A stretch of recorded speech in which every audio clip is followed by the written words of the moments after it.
Hello, friends. I need to take a slight detour from our normal content. I have footage of working on the motorcycle, and I decided, based on the events of this week, that I would put it aside. And I've given a lot of thought on what I wanted to say. Um, Bear with me because the first thing I'll tell you is that I love all of you. And I know that's a word that gets often overused. Um, but I honestly mean it. So please stick around. I want to have a discussion in the name of understanding and maybe making the world a little better. So I left Facebook, and that was hard for me. And I'm going to be vulnerable with everyone and say I've gone and caught myself looking for it on my phone over the past 3 days, at least 30 times. I'm still doing it. Um, I would like to say that it's a testament to the connections that I feel with my fellow human beings. Um, I was blessed to be born into a wonderful family, privileged, in fact, to be born into a wonderful family. My mom and dad uh, have been together my whole life, and my grandparents were the same. I grew up in the Midwest. Uh, got to play with friends until the streetlights came on. Explored in the woods and played in creeks. Lived in the state of Iowa, which had a decent education system, one of the best. Uh, and even though Iowa is seen as a very rural state, I lived in the second biggest city, which at the time was just over 100,000 people. So there was a lot of culture and opportunity in the city. My whole family saw after me and made sure that I had clothes, that I felt loved, and that I had a roof over my head. It wasn't always easy. I remember living through the 80s and seeing job problems, seeing fear. My grandma and grandpa on both sides lived through the Depression. My grandma and grandpa more started life without anything really. And I remember talking over a game of cards to them as a small child and hearing how little my grandpa used to bring home, delivering for a large cola company, to the point where they ate Spanish rice most of the time, until my grandpa said to my grandma that she no longer had to make that. um,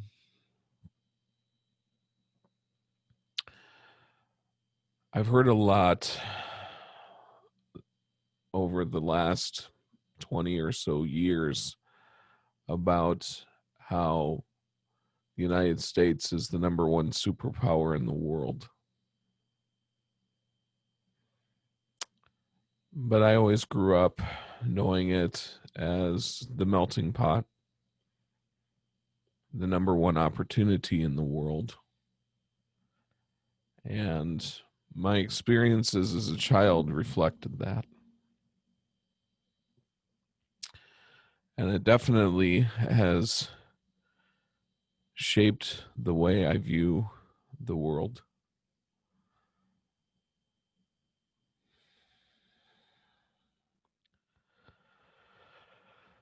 Nothing I'm about to say is reflective of any organizations. These are solely about me. It's not even for any of my family, although I love you dearly, and I have members in my family, both direct and extended, that are all over the current political spectrum. I'm going to try really hard not to call out any specific party.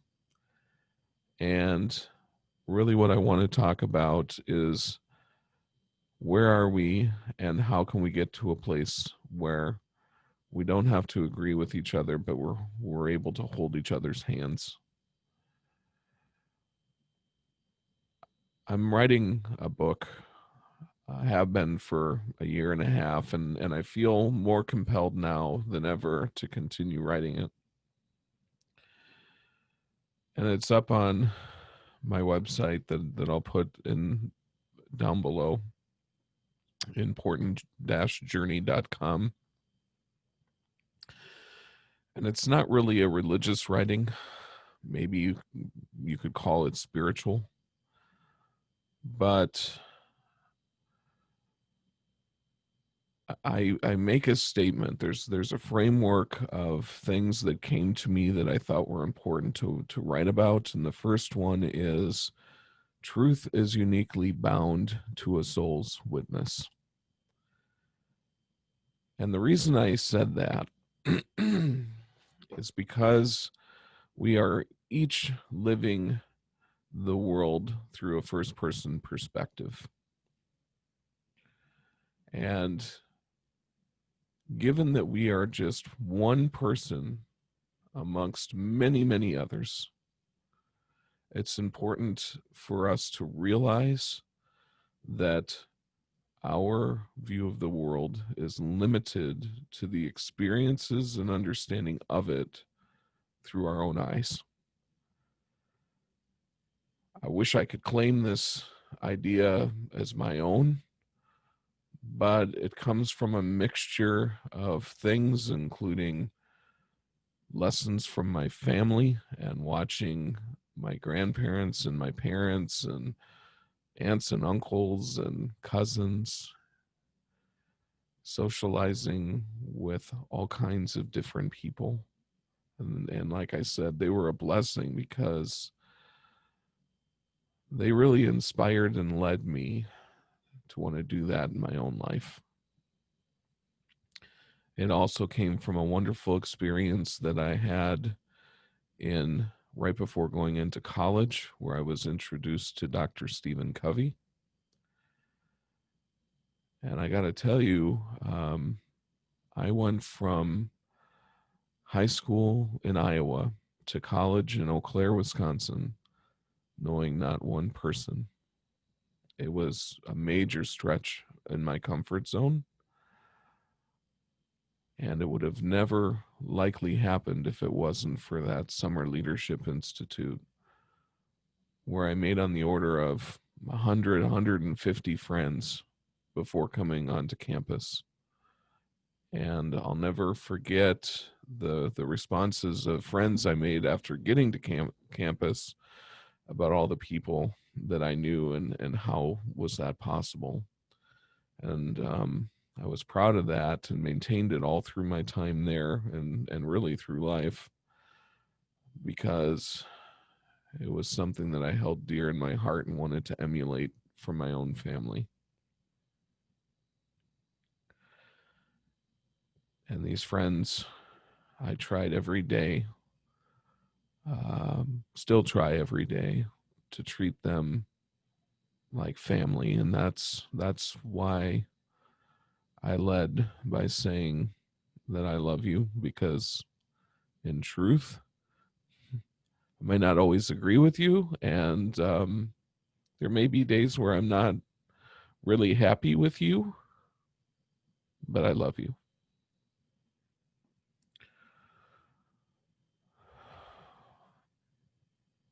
I'm sorry.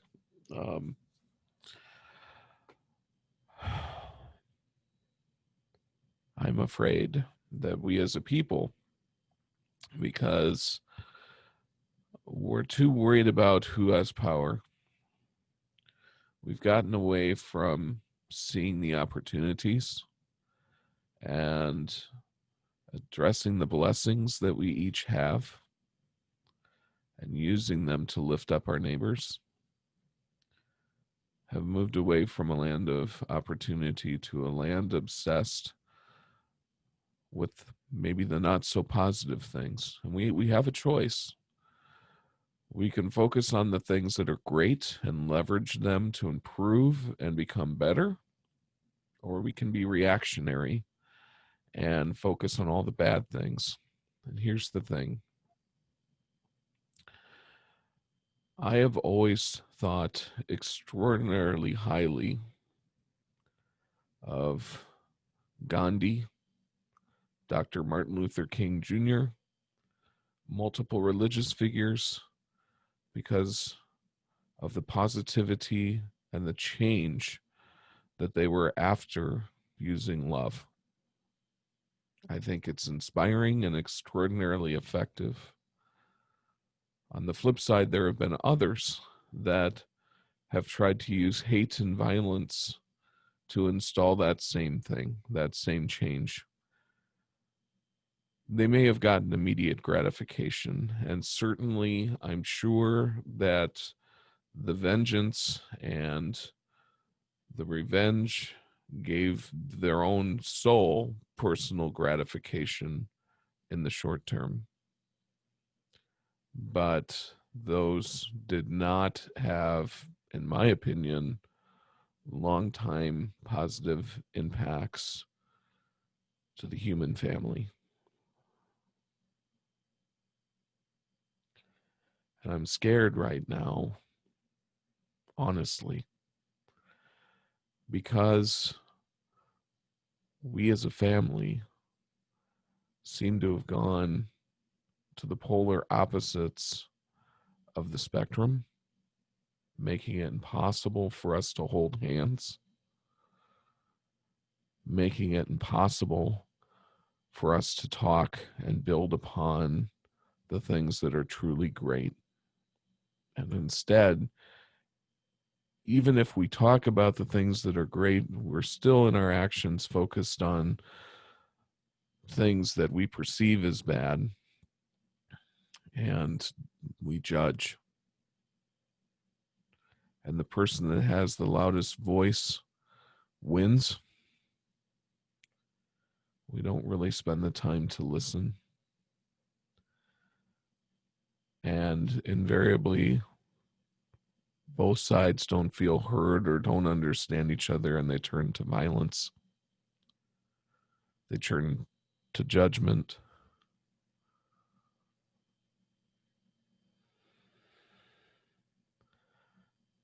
So much so that when both try to protest peacefully and it turns into something more violent and riots, they both point the finger at each other and talk about how much of a problem they each are. Now, I don't know about any of you, but what I do know is both of those sides seem to be afraid of tyranny, being told what to believe and forced what to believe, as opposed to finding mutually beneficial solutions. And I don't know of anybody in the United States of America, at least from my vantage point, that really, really, truly wants tyranny. But we have to be careful. We have to listen to the cautionary tales of each other. I'm going to skip the temptation of giving my own political philosophies and simply say that I grew up with a fantastic set of humanity teachers that inspired me to read Shakespeare, and they inspired me to read Hawthorne and Fitzgerald, all kinds of classic authors. But the ones that I'm really super glad that I read were the likes of Margaret Atwood, George Orwell, Kafka, Camus, because while these authors are probably all over the place in the political spectrum, they all warned us of the same things, and both ends of the spectrum lead to those same things that they were warning us about. And sometimes it becomes very easy to try to rely on who we think is in our best interest and the smartest of our people to make the decisions for us. And that's what gets us into the situation, in my opinion. It's tough, and it takes a tremendous amount of responsibility for us to try to stay informed. And additionally, we're reliant on media sources to provide us information.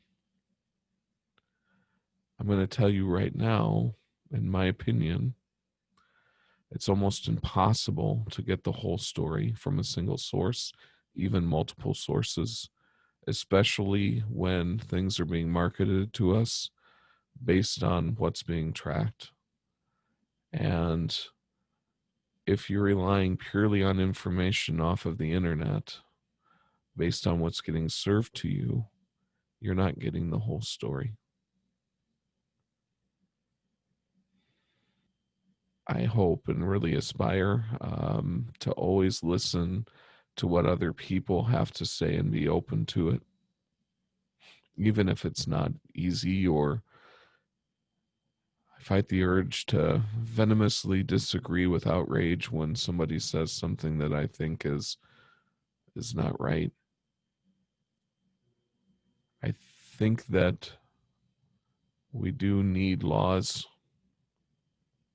to try to keep us within specific frameworks, but that's different in trying to seek understandings and work together in order to solve problems. So I'm sorry, this has been a lot of sharing my thoughts. Ultimately, what I'm trying to get to is it's beneficial to love your neighbor. And if you're going to stay on all the social platforms, before you go scolding them or telling them how bad they are or judging them, try to understand them. And don't do it in a message thread. Have a cup of coffee, have a phone call, hop on Zoom or Skype or whatever your tooling is, and converse.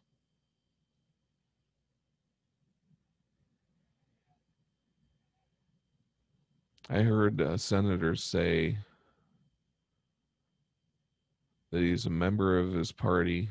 More importantly, he's an American. More importantly, he's a Christian. And that was shocking to me, which really says a lot.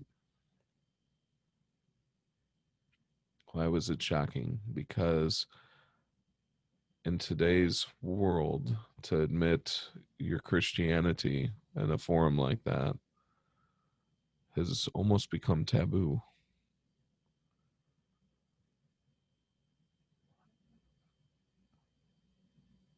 I think we need to learn to respect where his moral codes come from.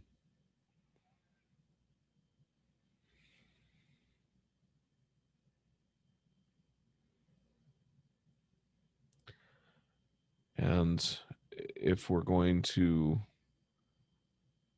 send messages of acceptance, it has to be across the board. If we're going to fight tyranny, it has to be across the board. Justice is blind, and it should be. And it should be applied consistently, regardless of race, creed, religion, orientation,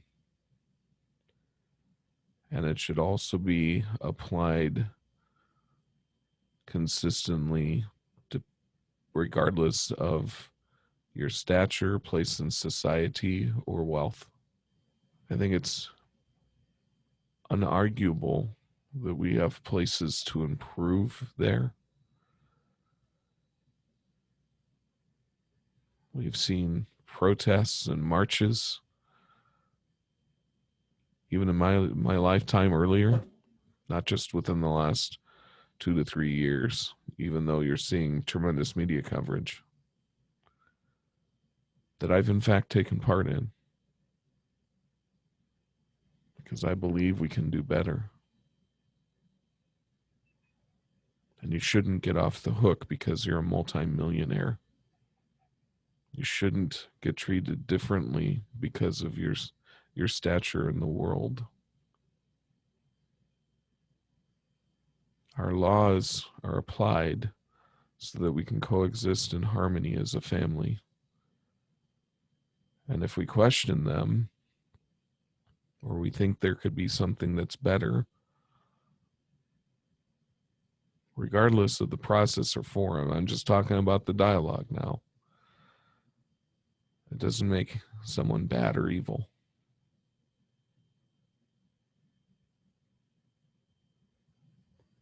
And I would like to believe that we're able to engage in conversation to try to find common ground and understand each other's perspectives.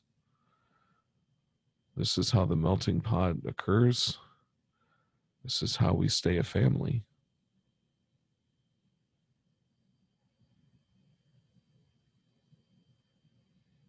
And I respect the perspectives, cultures, contributions from the entirety of the world. But there is not one global law. And I'm not entirely sure, at least in the short term, outside of tyranny, we can have one.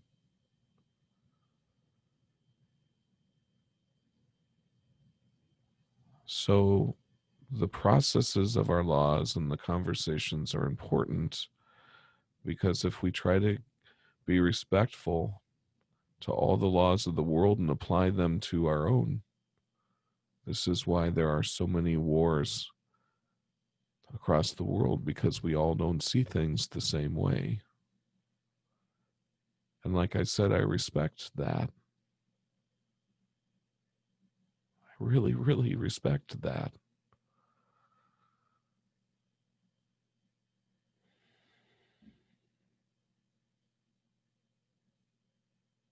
But I'm not okay with killing your neighbor.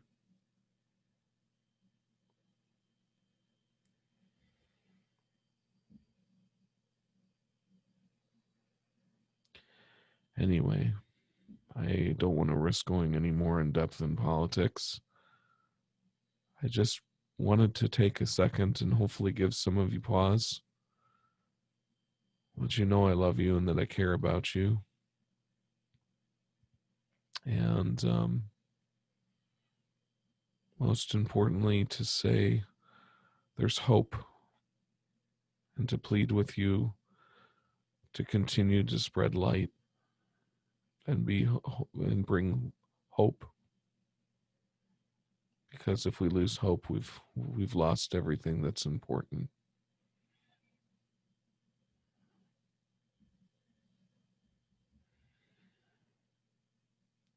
Truth is uniquely bound to a soul's witness. Without getting too religious, but maybe ending on a little bit of a spiritual note, this existence on the planet, in my opinion, is so that we as spiritual entities can learn from the experiences that are surrounded around us. We need to be respectful of our family members because they're on a similar but unique journey themselves. Science is even catching up with this idea, as there is a new simulation theory that basically, in my mind, could be describing a very similar manifestation. So to all of you that may be out there on the internet, we'll get back to motorcycles and ham radio and other things that I see beautiful.